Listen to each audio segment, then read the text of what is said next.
Estás escuchando Milenio 3, por Ayuka Nanika. 3 y 8, aquí estamos de nuevo.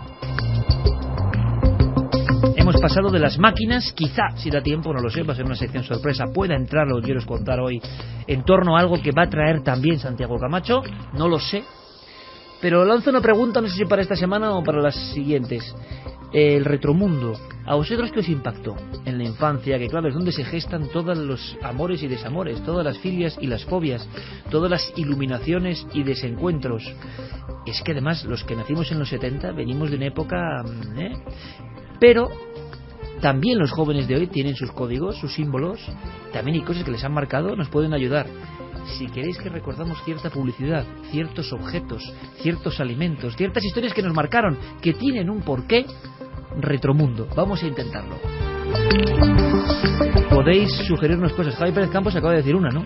Sí, yo he recordado perfectamente, y además es que los he vuelto a encontrar en YouTube, unos cuentos terroríficos que me ponía mi padre para dormir por la noche y que de verdad yo me los he vuelto a escuchar ahora y entiendo perfectamente esta locura de dónde viene. O sea, has encontrado la raíz de tu misterio. ¿Qué quiere decir? Que ahora un joven puede reconectar, y cuando vuelves a escuchar algo que te marcó en la niñez, visual o auditivo, se produce ese curioso escalofrío.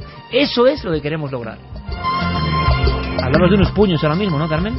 Pues sí, yo hablaba de los puños de Mazinger Z. Yo por lo menos los tenía y me pegaba cada paliza con mi hermano, pero tremenda. Eran unos puños eran que geniales, ¿eh? Se sujetaban por dentro con una barra y tenían como una especie de muelle, Señor, y entonces la barra de dentro. rebotaba en la cara de tu contrincante. A mí mi primo Roberto me dejó sin respiración. Me hizo ponerme una armadura de plástico y me dijo, tú eres Grengus T3 y yo Mazinger. Y claro, me metí tiene 3 años más que yo, me metí el arreón, lo recuerdo muy bien, pero eran esas cosas de niños, ¿no? Santi, algo que te marqué profundamente. Me hablabas de publicidad políticamente incorrecta. Sí, claro, yo estudié publicidad y había, ahí la gente no es consciente de que antes se hacían anuncios que ahora serían inemitibles. Recuerdo uno en concreto de una marca que no voy a citar, de brandy, en el que una señora va a una pitonisa y dice, ay, ¿por qué mi marido no me quiere? Habrá otra, tal. Y entonces hay unas escenas como de flashback en la que se ve que a la pobre mujer se le quema el asado o cualquier cosa así. Llega el marido, el energúmeno, y le pega un bofetón. Eso era un anuncio. Eso era un anuncio emitido en televisión. Claro, es que han cambiado mucho los tiempos. El tema que ahora es que, vamos, es intolerable, ¿no? La pitonisa le dice, tú tienes que comprender que tu marido llega muy cansado de trabajar y lo que tienes que hacer es prepararle una copita y tenerle como un rey. O sea, años 70. Un poco antes, finales de los 60 sería. ¿No? Es que finales de los 60 ya. Santi nos lleva a la arqueología pura, ¿eh? Imágenes que tienen, por cierto, muchos estudios sobre esto, una capacidad de seducción, de espanto o de quedarse en nuestra memoria que no deja de ser un misterio, ¿no? La percepción y ciertas etapas de nuestra vida. ¿Tú, Clara? Pues ahora que escuchando lo que decía Javi, me he acordado de unos tebeos, cómics. Tampoco es que fueran de esa época, pero mi padre los compraba para nosotras, pero en realidad para verlos él. Y un clásico también, clásico. Y era Mandrake el mago. Sí, señor. Que tenía un hermano gemelo Mandrake, que se había desfigurado la cara en un incendio y se había vuelto malo, y era la lucha del poder del bien y el mal. Que esa lucha, bien y mal, ha estado siempre en todas estas historias que nos han marcado. Curioso, ¿eh? Han salido aquí algunas cosas realmente curiosas. Bueno, pues el retromundo, sección sorpresas, surge y si no surge, no surge. Intentaré indagar, pero en lo profundo, con otra visión, en todo eso que nos marcó. Lo que yo quiero, milenio3@cabecera.com y Facebook y Twitter, Nave del Misterio, que nos digáis, seáis hijos de cualquier época, pero seáis amigos milenarios, porque queremos aprender más atrás y más adelante. ¿Qué nos ha marcado y por qué? ¿Por qué queréis recordarlo? ¿Por qué queréis sentir el escalofrío que decía Javi?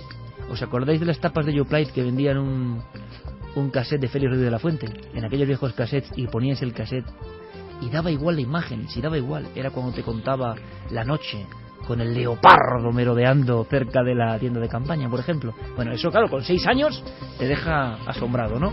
Bueno, pues vuestros recuerdos, vamos a hacer algo bonito, vuestros recuerdos, y siempre con el marchamo, que va mucho más allá del misterio, o entra en los verdaderos misterios de Milenio 3. Ahora la luz. ¿Qué es la luz? La luz siempre está de fondo. Es tan complejo el tema, cuidado, a mí me ha parecido, he escuchado las dos partes, porque esta sección de Despierta tiene 2 partes, vamos a poner solo una. Yo me he quitado el sombrero, solo en el estudio, tengo que decirlo, ante lo que dice el maestro Enrique. No es fácil, es toda una historia que hay que vertebrar. ¿Por qué la luz es tan importante en muchos de los encuentros aparentemente más absurdos, pero también más profundos de la historia de la humanidad? Aquí vamos a ir detrás del símbolo. Enrique de Vicente, escuchadme atentamente, esta lección va en dos, hay que tomar nota.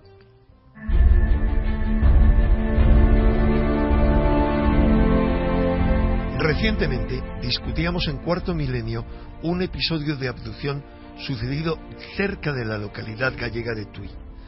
Como en miles de incidentes similares, el testigo se siente arrebatado por un haz de luz y conducido hacia una esfera luminosa. En el interior de la misma es también una sala de luz muy viva. Lo interesante es que el testigo, Juan Ramón, me confesó que años después observó otras presencias anómalas sobre la iglesia situada frente a su casa.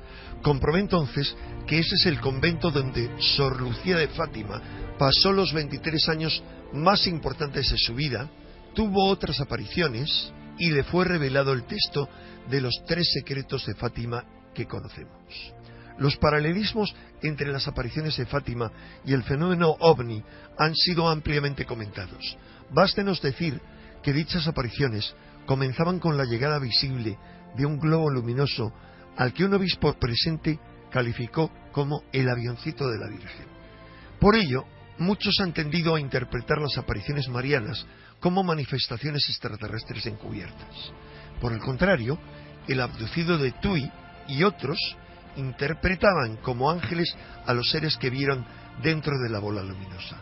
No cabe suponer que ambas experiencias tuvieron lugar exclusivamente en la esfera de la imaginación, porque antes y después de cada aparición en Fátima, cientos de personas veían cómo una luz se acercaba hasta el árbol donde ésta tenía lugar, sus armas se curvaban y luego miles asistieron a lo que llamaron la danza del sol, mientras que algunos, situados a gran distancia, veían cómo un disco luminoso giraba sobre las nubes que cubrían el lugar.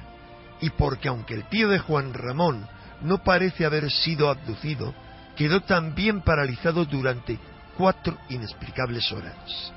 De su descripción y de la de otros abducidos, deducimos que el tiempo y el espacio ordinarios quedan misteriosamente congelados, mientras su experiencia ocurre en una realidad paralela.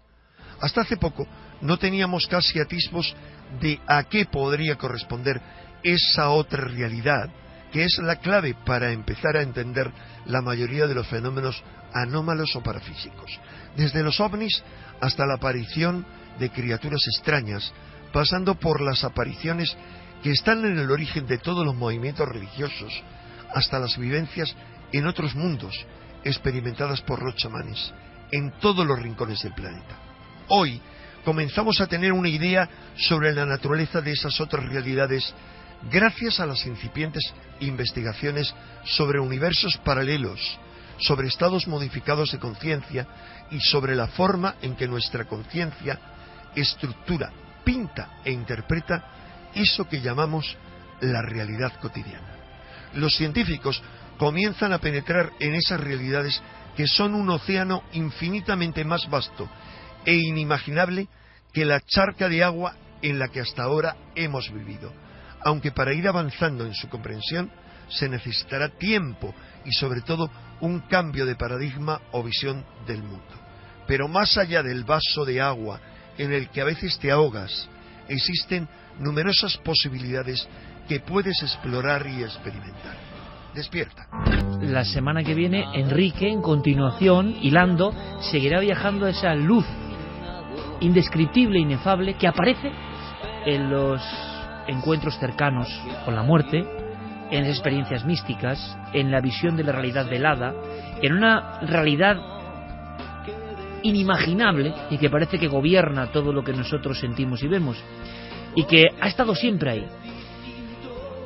Yo creo que no es sencillo, de verdad. Yo le decía a Enrique cenando en tono de humor, yo pasaré la historia, pero por una cosa, así, ¿no? Nada vanidoso, por haber conseguido que Enrique nos cuente cosas en 3 minutos. Os aseguro que es muy difícil, pero cuando se le obliga, y entre Fermín y yo lo hacemos, él es capaz de contar cosas que no son nada sencillas, porque son décadas de experimentaciones y de reflexiones, y no hay mucha gente que reflexione. Y contarlo ordenado y comprensible, os aseguro que yo me siento muy orgulloso. Esto, si luego lo repasáis como si fuera una lección de un maestro, da auténticas claves. Las personas quieren claves rápidas, inmediatas, como lo que hacemos con la tablet. Ya, inmediato, rápido, fácil. No. El auténtico conocimiento ni es fácil, ni es rápido, ni es automático. Y Enrique sabe mucho de eso. Desde luego, podemos estar de acuerdo con muchas de sus cosas y no. Pero la estructura, no hay persona, estoy seguro, en España que más haya leído, lo digo claramente, de nuestros temas y todas sus imbricaciones en este país. Y él está también haciendo su esfuerzo de lograr, es un poco lo que tú sabes, amigo y maestro, como yo siempre le llamo, porque para mí lo es en muchas cosas. Expándelo, cuéntalo a los tuyos, a los oyentes. Cada uno luego extraerá su propia conclusión, estará de acuerdo o no, pero os aseguro que es un viaje que no es sencillo. No todo el mundo puede hacer ese viaje, porque no todo el mundo lleva toda la vida esforzándose, intentando comprender la realidad. La semana que viene, segunda parte. Ahora nos marchamos con otra historia, que tiene que ver también con esa luz diferente, que también pueden tener los animales, ¿por qué no? Estamos hilados con ellos, sabemos de su sensibilidad, pero la investigación va un paso más allá. Las historias como esta, vosotros las habéis escuchado más de una vez. No se acercaba para quedarse a mi lado, ni se sentaba en mi regazo. Tampoco se sentaba a mi lado en el coche. No estaba feliz conmigo. Además, me olfateaba el aliento y me tocaba el pecho. Estaba autoexplorándome frente al espejo. Entonces le miré a los ojos a Max y al instante supe que tenía algo grave y que era cáncer. Investigaciones, Javi, de última hora sobre nuestros más queridos amigos, que son muy interesantes. Sí, hemos escuchado a Maureen Barnes, una mujer que en el año 2012 se salva la vida gracias a la intervención de su pequeño amigo. Y hemos conocido otros casos a lo largo de los últimos meses, son decenas de ellos, mujeres como Joyce Conlan en Inglaterra, que su perro Ted le olfatea constantemente en el pecho, y entonces, gracias a que ella interpreta ese gesto como algo extraño y poco habitual en el perro, va a hacerse unas pruebas, le detectan un cáncer y consigue salvar su vida también por una operación a tiempo. Pues bien, en 1989 ya empiezan los primeros estudios respecto a este tema, y es ni más ni menos que la prestigiosa The Lancet la que publica una serie de estudios que hablan de animales que podrían detectar tumores de vejiga, tumores de ovarios, de piel y de pulmón. Y ellos teorizaban que la causa es que podrían oler unas sustancias que ellos llamaban basura metabólica, que provocaban precisamente esas células cancerígenas. Y así ha ido pasando el tiempo y se ha teorizado, por ejemplo, que los perros pueden detectar un embarazo. No se saben muy bien las causas, pero dicen que podría deberse a que podrían oler los cambios hormonales o de feromonas. Los cánceres de próstata, se habla de estudios que los animales los detectan con un 98% de exactitud. Y no solo eso, hay animales que también son capaces de predecir la muerte. Y hay casos como el del gatito Oscar, al que denominan en Rhode Island el ángel de la muerte, porque curiosamente él va visitando a los ancianos del geriátrico donde vive, y allá donde él se sienta, horas más tarde se produce la muerte de esa persona.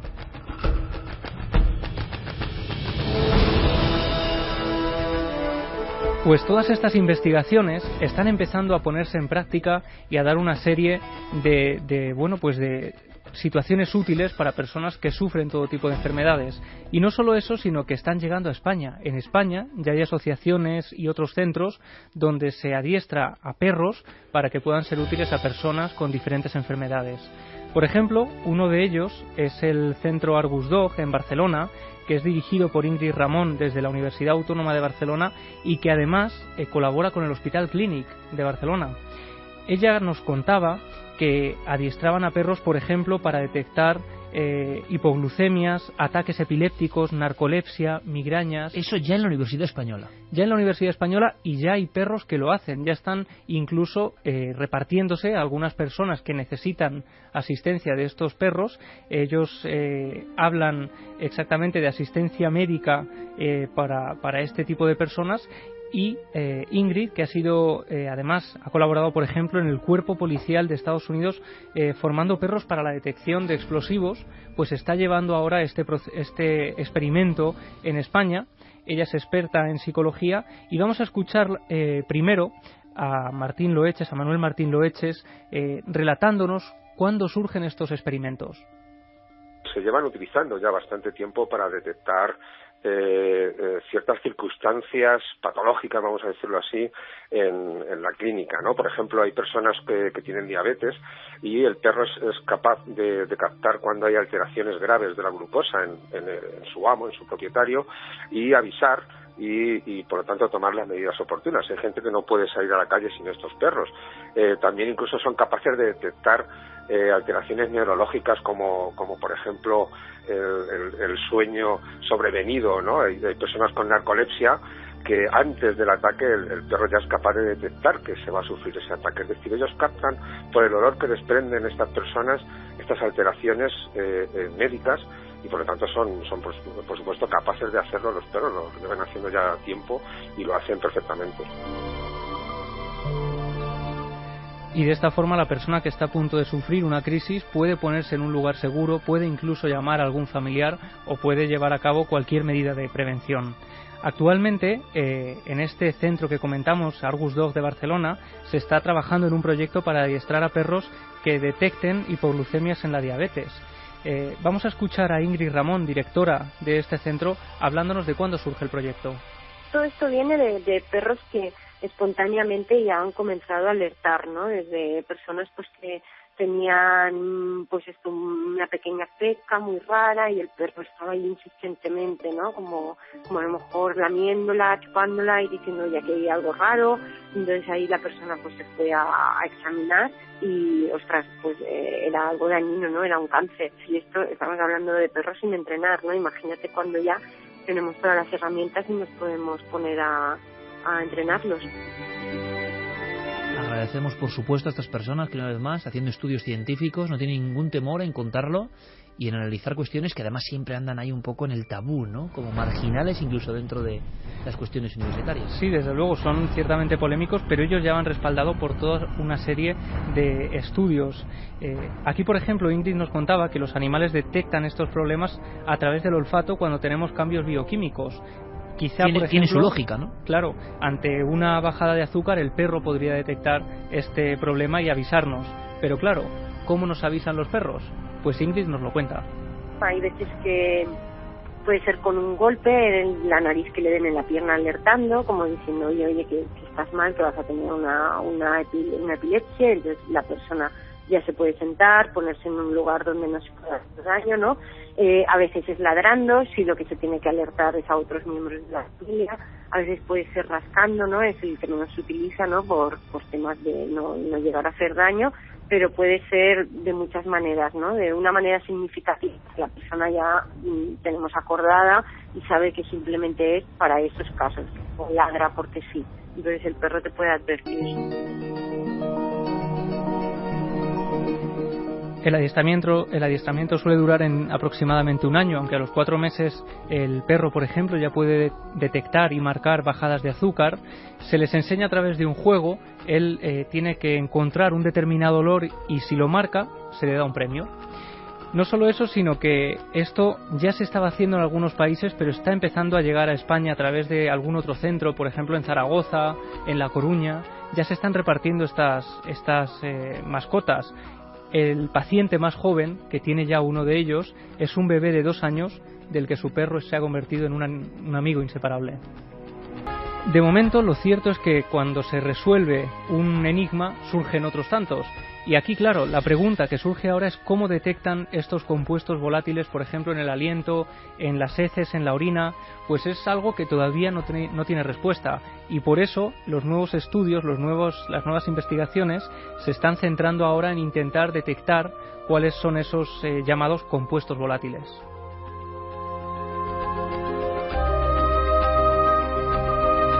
Pero claro, ¿y qué ocurre con todas estas personas a las que sus mascotas les han detectado un cáncer? ¿Hay estudios en España sobre esto? Pues Ingrid Ramón nos lo cuenta.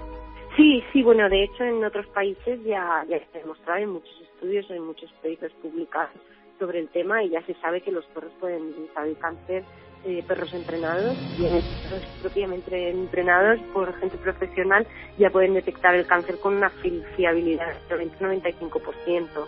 Y de hecho algunas veces incluso que pruebas médicas, ¿no? O sea que esto demostrado ya está, ahora falta pues ponerlo a la práctica y que se pueda estandarizar un proceso y que esté bien hecho. Y a este respecto, de los perros que puedan detectar el cáncer, hay ya a nivel mundial dos grandes investigaciones que se están llevando a cabo. Una en el Instituto Clínico Humanitas de Milán. El doctor Gianluigi Taverna ha llevado a cabo un experimento con 320 hombres que tenían cáncer de próstata y 357 que estaban sanos.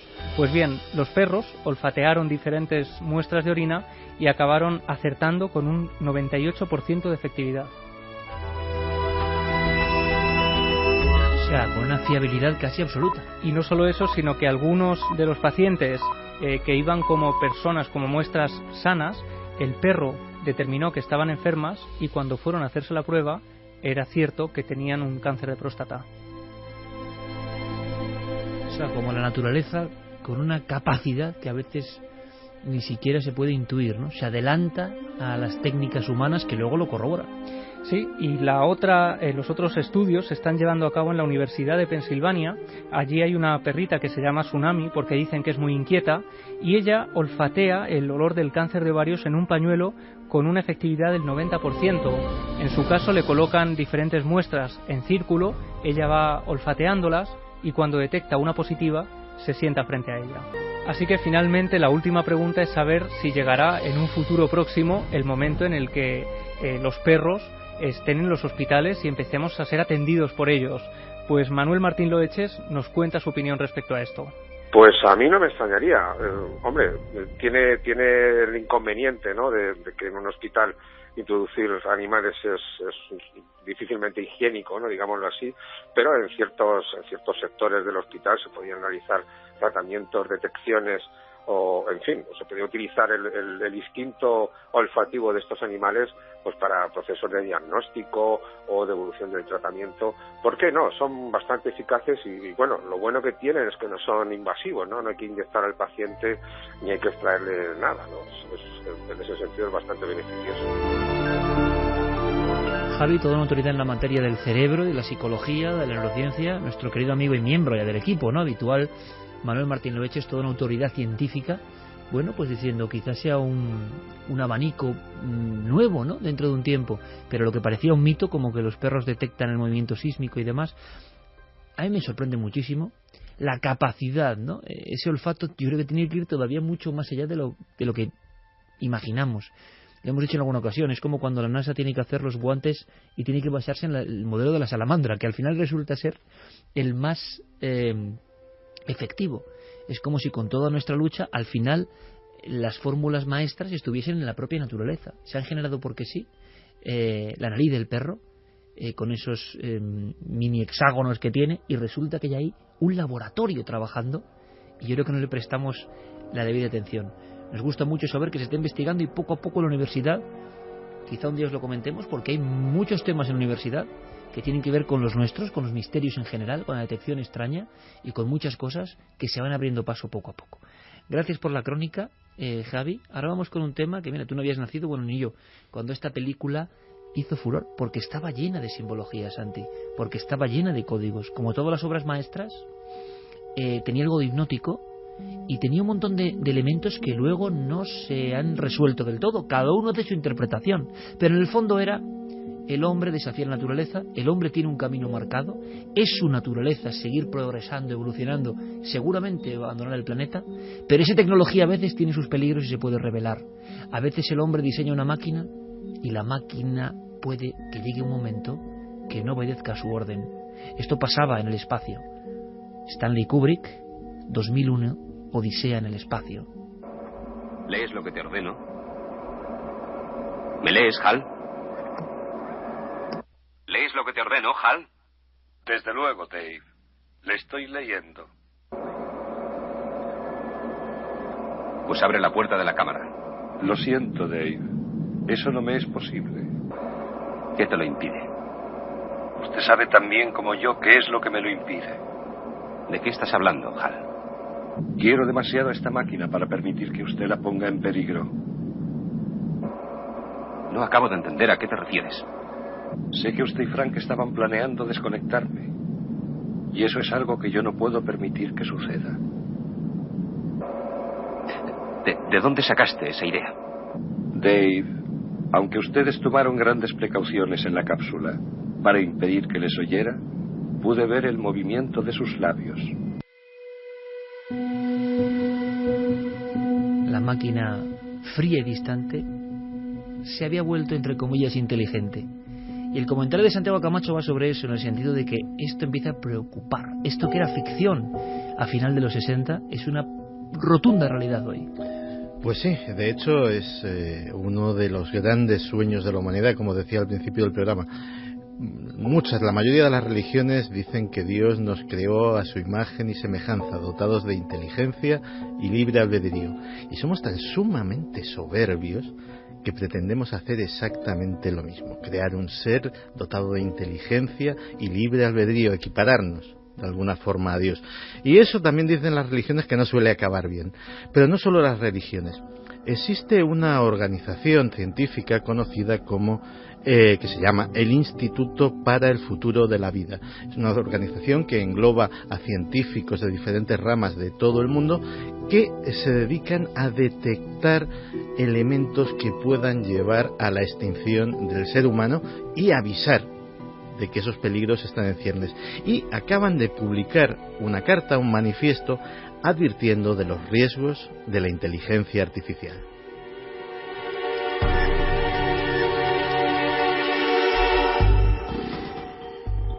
Veamos lo que dicen algunos de los firmantes más prestigiosos, más conocidos de esta carta. Por ejemplo, no necesita presentación, Stephen Hawking.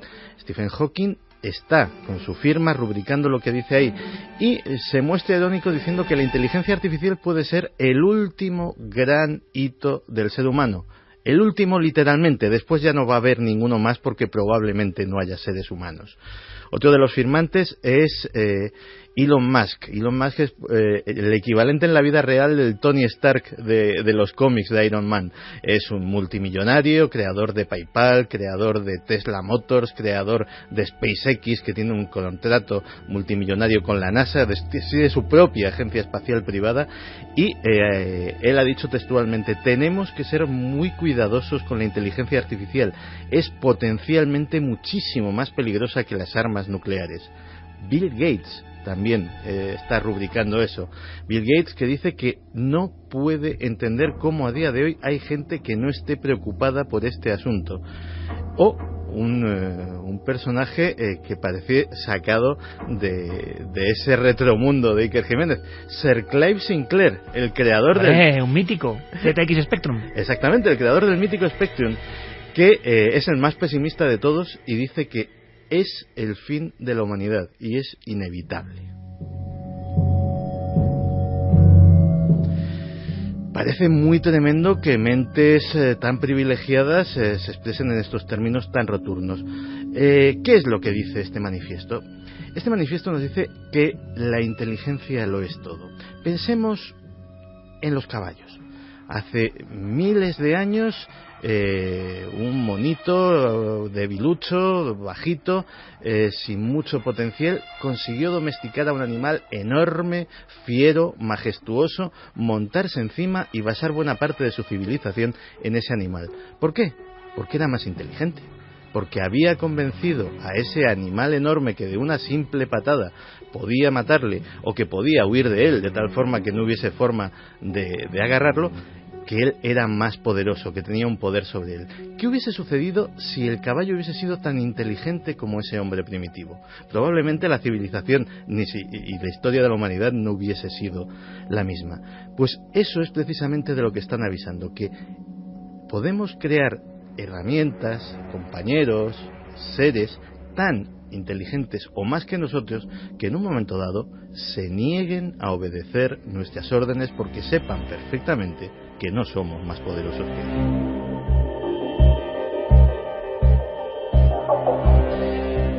Lo primero que hay que aclarar es que aquí no se está hablando de la inteligencia artificial que ya hay en nuestros ordenadores o en nuestros teléfonos móviles o en muchos de nuestros electrodomésticos y aparatos que tenemos en casa. Eso es la inteligencia artificial, digámoslo así, normal. Hay una cosa que denominan los expertos la inteligencia artificial fuerte.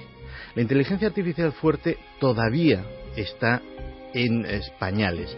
Es algo que culminará cuando cosas como, por ejemplo, la computación cuántica, o antes se hablaba de redes neuronales, ahora ya se habla de nubes neuronales, de conectar inalámbricamente miles y miles de sistemas que interactúen entre ellos y cooperen para crear casi un cerebro colectivo. Entonces estaremos hablando de esa inteligencia artificial fuerte que sería equiparable a la inteligencia humana. Es decir, la inteligencia artificial normal básicamente se basa en los algoritmos, en las fórmulas que le metemos para resolver cosas. La inteligencia artificial fuerte sería capaz de resolver cualquier problema planteado e inventar soluciones creativas para hacerlo. Pues bien, ese futuro, ese umbral, nos lo están poniendo los miembros de ese Instituto para el Futuro de la Vida en 15, 20, 25 años a lo sumo. ¿Y qué les preocupa? Pues dice, por ejemplo, el texto de este manifiesto. Las presiones militares y económicas están impulsando el rápido desarrollo de sistemas autónomos, y estas presiones están causando que los diseñadores de estos sistemas presten una atención inadecuada a las consecuencias imprevistas. Se está buscando resultados muy rápidos, pero no se está pensando en las posibles consecuencias que puede traer esto. Tú hablabas hace un rato de la singularidad. La singularidad no solamente se basa en el crecimiento del hardware, de las máquinas. No, ese crecimiento exponencial de la capacidad de proceso también va en el software, también va en los programas, la inteligencia de esas máquinas. Y cuando llegue esa singularidad, estaremos hablando de que serán máquinas las que se diseñen a sí mismas, las que diseñen otras máquinas, serán máquinas las que programen a otras máquinas, y probablemente cuando un ingeniero quiera meterse y adentrarse en los secretos del último microprocesador cuántico, no se sabe con qué tecnología o con qué materiales, o quiera decodificar los millones y millones y millones, trillones de líneas de un sistema operativo, descubra que no tiene capacidad para entenderlo, que la máquina lo ha sobrepasado y que lo que está sucediendo dentro de esa máquina es prácticamente indistinguible de la magia.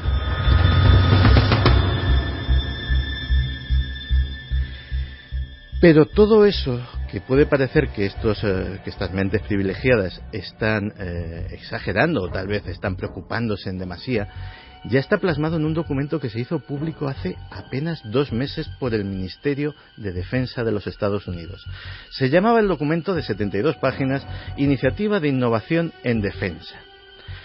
Este documento básicamente planta los objetivos de la guerra del futuro para los Estados Unidos y evidentemente para Rusia, para China, para todas las grandes superpotencias, para un horizonte de dentro de 15 años.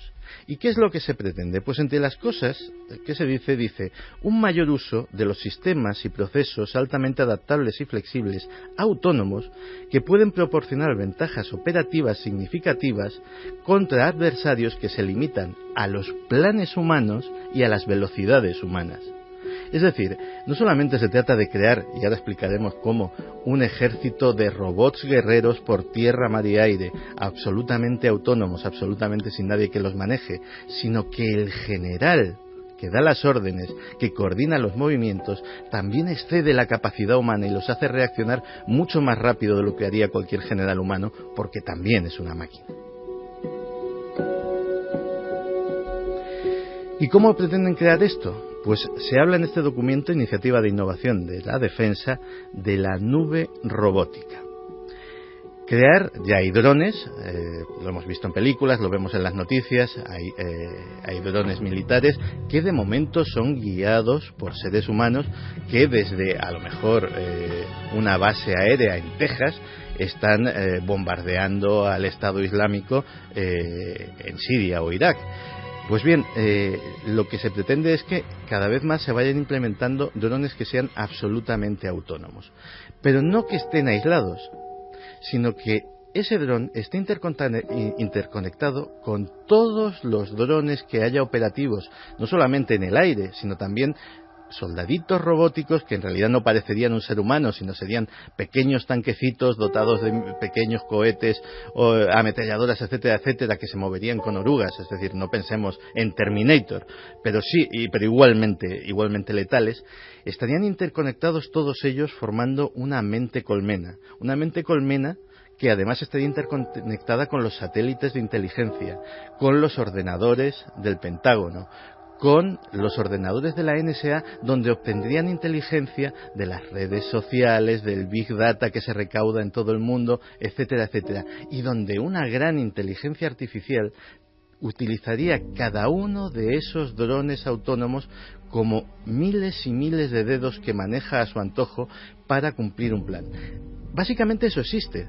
A principios de esta temporada hablábamos de los bots que manejan la bolsa y que manejan las finanzas, que toman decisiones de millones y millones prácticamente sin que nadie los controle. Pues es aplicar todo eso a la guerra. Eso algún día puede salirse de nuestro control.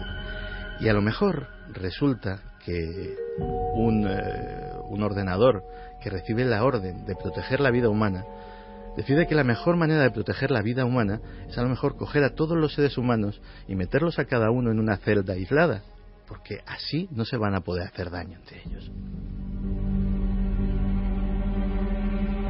Con lo cual la profecía de Hal, que desoye las órdenes humanas, 1968 si no me equivoco, se está cumpliendo a otros niveles, con una tecnología inalcanzable, y yo creo que es muy bueno el símil del ingeniero que ya no entiende nada.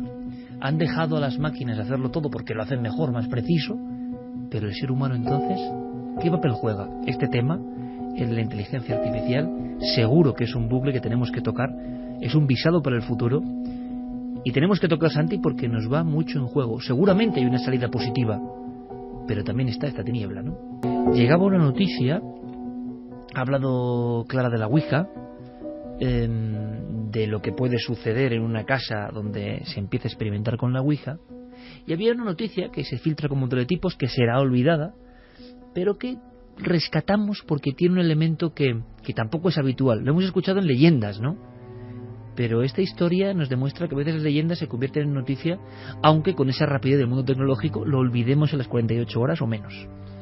Además, esta historia tiene un inicio sórdido y dramático. Esta familia, al parecer, toda ella no está muy bien, tiene problemas. Ocurre todo en Consett, en el condado de Durham, en el Reino Unido. Antes de Navidades, Paul Carroll, que es el nuevo marido de Margaret, que es quien después veremos que sufre los acontecimientos. Al parecer, entre ellos era normal hacer ouijas. Quedaban por la noche en el salón y se ponían a hacer ouijas y a preguntar sobre los familiares muertos. En una de esas ouijas creen que su perro es poseído por un ente maligno. O sea que muy bien no estaban. Pues parece ser que no. El perro o perrita se llamaba Molly. Este hombre, ni corto ni perezoso, como cree que está poseído por un espíritu maligno, coge, lo ahoga en la bañera y después de ahogarlo, pues lo corta en trocitos. Y no contento con eso, pues el pobre perro desmembrado lo tira por el váter, hasta tal punto que se queda atascado ese váter y tienen que llamar a unos fontaneros, y son los fontaneros los que dan la voz de alarma a la policía, que se persona en la vivienda y arresta a este hombre. Y por un suceso de ese tipo que me ha recordado el crimen del Capitán Sánchez, un crimen célebre en Madrid que se descubre porque hay un cadáver descuartizado que bloquea unas tuberías, una historia tremenda que contó ya en La huella del crimen Pedro Costa. Ahí se deshace la madeja y se empieza a entender una historia de terror de fondo, ¿no? Sí, porque la historia sigue. Este hombre ya está fuera de la vivienda, se tiene que enfrentar incluso a penas de cárcel. Ahora próximamente va a salir el juicio, y quedan en la casa la mujer y la hijastra, que no tienen otra cosa que hacer que intentar contactar con su mascota muerta a través de la Ouija. Lo intentan una de las noches y creen que un espíritu maligno les ha hecho una profecía diciendo que en pocas horas las dos van a fallecer.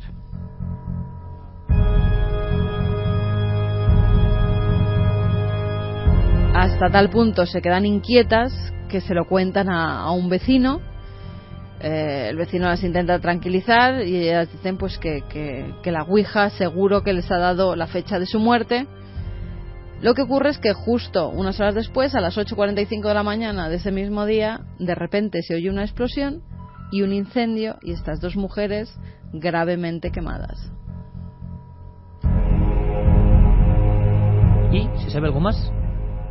Se está investigando el incendio porque no se sabe si puede ser provocado. Incluso en el hospital han puesto vigilancia policial por si estas mujeres parece que salen adelante y tienen que ser enjuiciadas porque creen que el incendio pudo ser provocado. Con lo cual está en medio la ouija, pero hay una situación familiar un tanto... En medio la ouija como bomba de relojería que une inconscientes de las personas. Lo que es increíble es, claro, nació como un juego de juguetería. Y que todavía, no sé si hoy, pero sigue habiendo modelos de juguetería y en algunos lugares nos hemos encontrado con el espanto de que sigue vendiendo como juguete, ¿no? Bueno, no solo eso, sino que hace unas semanas Google sacó a la luz un estudio que en base a las búsquedas que se habían realizado elaboraba el top 10 de los juguetes de estas navidades y la ouija era el número 5.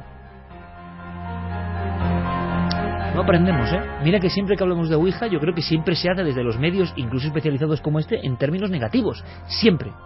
Bueno, pues debe haber algo muy poderoso ahí que atrae, como te puede atraer a alguna gente una droga o el alcohol, a hacer el idiota en marcha atrás en la autopista o cosas de ese tipo, o sea, al límite.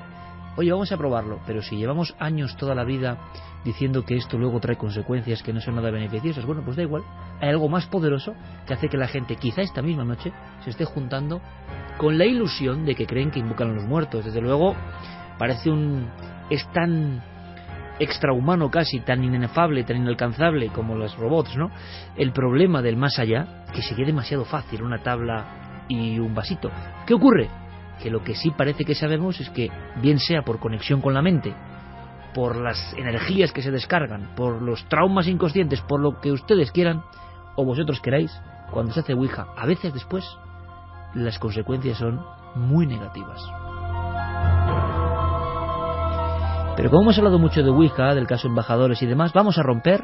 Oye, a ver si hay algún... No me da tiempo a hacer hoy la sección, pero a ver si hay alguna recomendación, ¿no? Yo me quiero divertir un poco. Divertir y de verdad, y... Es que es un experimento, no os lo voy a negar. Pero vale de todo. De todo. De todo. Porque la gente se está centrando en el misterio. También misterio, y no, de todo. Hombre, yo quiero hablar primero de un innovador, del Mazinger Z, digo, rojo de Sanchís. Si alguien lo recuerda, claro, qué bonito es ahora, tú pulsas Mazinger Z y está todo ahí. Dices, escuché o leí en una gran publicación que es Hot Down, creo que es, que tiene muy buenas entrevistas a Balagueró, que decía que ahora casi nada tiene valor. Era muy curioso, ¿no? Tú con un clic lo tienes. Por tanto, ese afán de... Yo me acuerdo cuando íbamos a la librería, ¿no? Cuando te llegaba una revista inencontrable, cuando el libro ahora no tiene tanto valor, yo ahí no sé, discrepo, pero porque lo tienes en un clic, con teclear tú tienes ese contenido, no igual, pero esto nos va a servir, porque mi idea es, a ver si a través de la radio podemos generar el escalofrío. Ya veréis, el escalofrío de la nostalgia es muy interesante porque conecta con lo que fuimos, con lo que creímos ser y con la sensación de iconos que han sido importantes. Yo creo que el sonido es especial, la radio es especialmente porosa para trasladar esos mensajes, ¿no? Mira, por ejemplo, tenemos por ahí un documento que no voy, yo lo repetiré, pero ponme esto, Fermín, ponme este momento, sí, que se vivía en el año 78, esto va para Guillermo León, en el año 78 todos los niños de España nos quedábamos con los ojos como si fueran de cristal. Estábamos viendo algo que nunca antes habíamos ni imaginado. Los niños de hoy no darán importancia. Para nosotros fue un sonido que ahora muchos cuando lo escuchen a través de la radio, yo os digo que sienten un escalofrío en el corazón.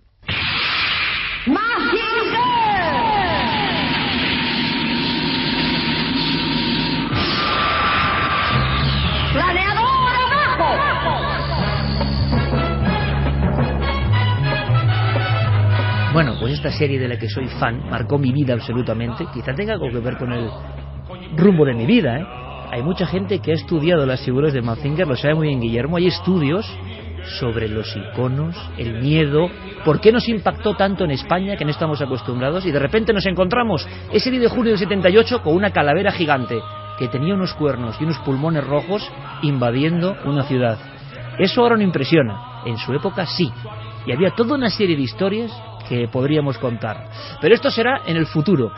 Pero muchos de mi edad, muchos anti-verdad, han sentido se han sentido a las 3:30 de la tarde del sábado cuando eran niños delante de la tele, de la única televisión. ¿Y recomiendan cosas? Pues sí, recomiendan cómic de Creepy, nos dice Creepy, Rubén sí señor, Núñez. ¿os acordáis? Gaby nos dice la serie Expediente X o muy moderno. Finales de los 70, inicios de los 80, la serie Proyecto UFO. Sí señor, Proyecto UFO, mítica total. Tú no te acuerdas, no habías nacido. Impresionante, 2 agentes investigan el tema OVNI. Ángel Burgos, cuando empezaba el Doctor Who en los 80 con aquella música de imágenes. Hoy yo no me soy acuerdo. fan absoluto. La aldea del Arce, la Mítica. Podría cantar la canción ahora mismo, ¿eh? Jorge Gómez nos dice el Dice Noel, payaso canta. de Pennywise. María José Pulido, la imagen de V y la señora que se traga una rata grabada a fuego. ¿Quién no se acuerda? Con Donovan, tío. Yunai dice que las películas de Poltergeist y Encuentros en la tercera fase, Viernes 13. Pablo Galán, una peli de Tintín, Las 7 bolas de cristal, donde Sí, una señor. momia inca llamada Rascarpac maldecía a sus descubridores. Y el Tintín entrando en China en los fumaderos de opio. Tintín, todo un personaje también lleno de códigos, ¿eh? Parece que no, es un poco principito periodista en el loto azul. Iván Pero bueno, San Emeterio, el horrible muñeco de la serie Pesadillas.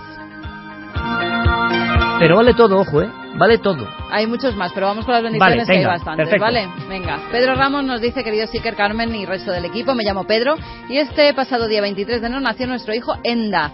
Ahora no puedo dejar de contemplar a mi pequeño sin dejar de asombrarme ante el milagro de la vida y en cómo en algo más de 2 semanas este hombrecito tan pequeño se ha convertido en mi mejor amigo y nos ha robado el corazón. Ahora su mamá Ada y yo tenemos la labor de que Enda se convierta en un hombre de bien que sepa diferenciar el bien del mal, de lo justo de lo injusto, en resumen, que sea un buen tipo. Para eso os pedimos que le enviéis algo de esa buena energía que todos vosotros desprendéis. Que sea un buen tipo. Qué misión, no hay más hermosa. Y quizá tampoco la hay más difícil en los tiempos que corren.